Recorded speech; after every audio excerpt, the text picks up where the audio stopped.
Hello friends, সবাই কেমন আছো? আশা করি ভালো আছো। এই যে আজকে আমি কই মাছের পাতুরি করছি। পেঁয়াজ ঝিরি করে ভেজে নিলাম, তারপর যখন পেঁয়াজটা লাল লাল হবে তারপর টমেটোটা ভেজে নিলাম। পেঁয়াজের মধ্যে টমেটোটা ভেজে নিয়ে তখন লঙ্কা বাটা, রসুন বাটা, জিরা আদা বাটা দিয়ে দিলাম, দিয়ে ভেজে নিলাম, ভালো করে কষে নিলাম, হালকা একটু জল দিয়ে নিলাম, নিয়ে ওটা দিয়ে কষে নিলাম। নেওয়ার পরে পোস্ত আর সরষাটা বেটে নিয়েছিলাম, বেটে নেওয়ার পরে যে পোস্ত আর সরষাটা দিয়ে দিলাম, দিয়ে একটু নাড়াচাড়া করে নিয়ে তারপর জল দিয়ে ভালো করে ফুটে নিলাম। নেওয়ার পরে এই মাছটা ছেড়ে দিয়েছি। মাছটা যখন একদম গায়ে শস্য মানে মশলাটা বেটে যাবে তখন নামিয়ে দেবো। তোমরাও খেয়ে দেখবে, খুব সুন্দর হয় সরষা পাতুরিটা, পোস্ত পাতুরি পেঁয়াজ রসুন দিয়ে করবো কই মাছের, খুব সুন্দর হবে খেতে।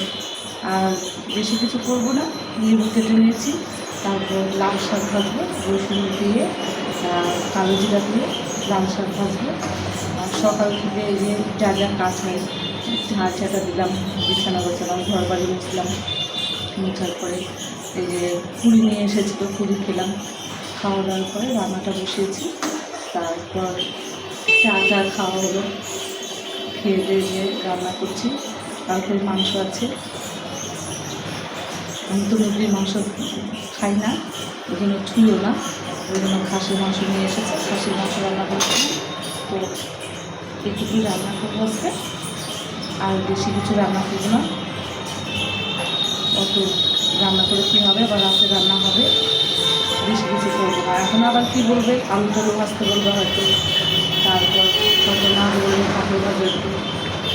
এই তো রান্নাবাড়ি সারাদিন চলতেই থাকে, সারাদিনের কাজ সারাদিন করতেই হয়। তারপর শাশুড়ি অসুস্থ, শাশুড়িকে চান করাবো, তারপর খাবার করে দেবো, করতেই পারছে না। তোর মধ্যে তো এর আগে জানিয়েছিলাম আমার শাশুড়ি ভীষণ অসুস্থ। তো দেখতে থাকো, তারপর খুবই হয়। আর যদি ভালো লাগে তোমাদের, আমার চ্যানেলটাকে সাবস্ক্রাইব করবে।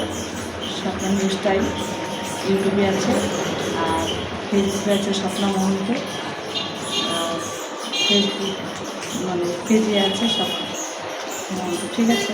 তো বন্ধুরা, তোমাদের বলছি ভালো লাগবে সবাই সাবস্ক্রাইব করবে, আর পাশে থেকো, আমার পাশে থেকো, আমিও তোমাদের পাশে থাকবো, দেখতে থাকো কী কী হয়।